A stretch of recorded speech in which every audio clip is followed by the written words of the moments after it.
Welcome to the pilot episode of Alvin Talks. I'm your host, Alvin, of course.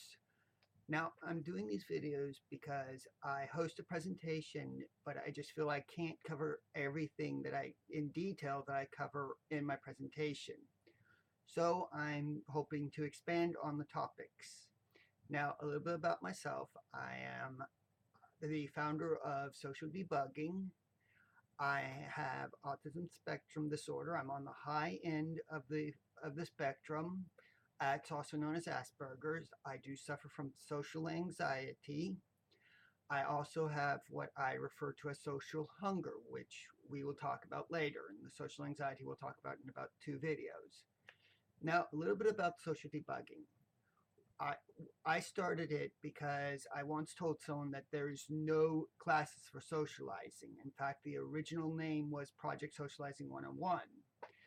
Now, why now where the term social debugging comes from is I once heard a therapist, my therapist, say that mental disorders are like glitches in a computer, or like a bug in a computer system or a virus. And I'm like, no, they're glitches.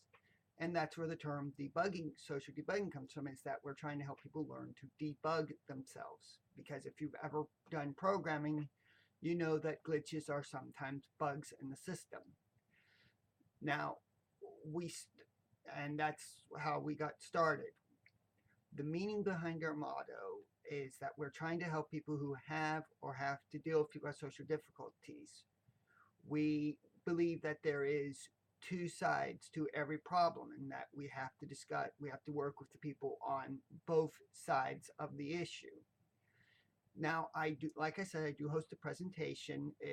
I actually host two. There's the real life social difficulties reflected in anime, and real life social difficulties reflected in anime after dark.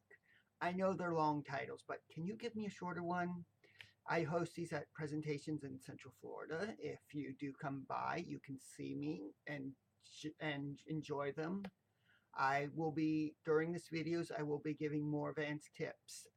Again, this was the pilot episode of Alvin Talks, and that's it.